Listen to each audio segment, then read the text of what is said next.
দিল্লি না ঢাকা, অবশ্য সংগ্রাম, গোলামি না আজাদি, দিল্লি না ঢাকা, ইনকিলাব, মুজিববাদ,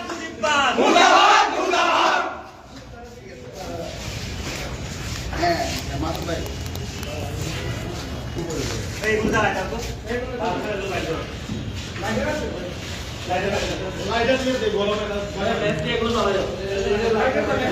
দর্শক, আমরা অবস্থান করছি এখন চট্টগ্রামের যেই দোস্ত বিল্ডিংটি রয়েছে নিউ মার্কেটে সেখানে, এবং সেখানে যেই ছাত্র জনতা তাদের একটি প্রতিবাদমূলক একটি অবস্থান কর্মসূচি ডাক দিয়েছেন। এখানে মূলত আজকের সন্ধ্যার দিকেই যেই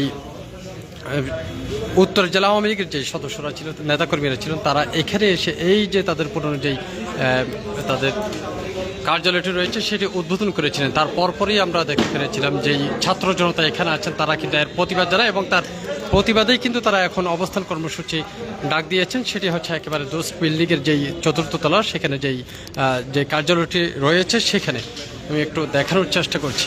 তারা এই কার্যালয়ের সামনেই অবস্থান করছেন, এবং সেখানে যেই বইগুলো ছিল সেগুলো তারা পুড়ে ফেলছেন। আমরা কয়েকজনের সাথে কথা বলার চেষ্টা করব, একটু জানার চেষ্টা করবো। আরিফ ভাই, বলবেন আসলে আজকের কি ঘটনাটি ঘটেছিল আপনার? লীগের সর্বনিম্ন শাস্তি হচ্ছে এরা বিরোধী করতে পারবে, এটাই হচ্ছে তাদের সর্বনিম্ন শাস্তি। আওয়ামী লীগ সন্ত্রাসী দল, এটা কোনো রাজনৈতিক দল না। এরা যতবারই ক্ষমতা এসেছে এরা বাংলাদেশের গণতন্ত্র, বাংলাদেশের ভোটাধিকার, বাংলাদেশের মানুষের মানবাধিকার হরণ করে এরা সবসময় একটা দিল্লির দাস হয়ে বাংলাদেশকে ভারতের কাছে গিফট করেছে।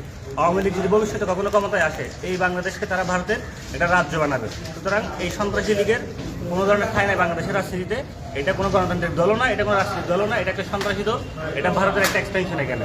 এবং আওয়ামী লীগের সর্বনিম্ন শাস্তি হচ্ছে এরা বিএনপি করতে পারবে। যত ধরনের মুক্তিযুদ্ধ করা লাগে, শেখ মুজিব করা লাগলে সেটা আমরা করবো, কিন্তু এই সন্ত্রাসীদেরকে আমরা সেটা করতে দেবো না।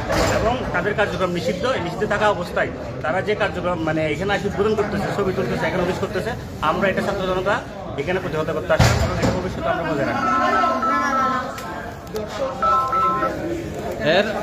আমরা দেখেছিলাম এর আগেও কিন্তু ওই যে যখন ত্রয়োদশ জাতীয় সংসদ নির্বাচন অনুষ্ঠিত হয় এবং তারপরের দিনে কিন্তু দেশের বিভিন্ন জায়গায় আমরা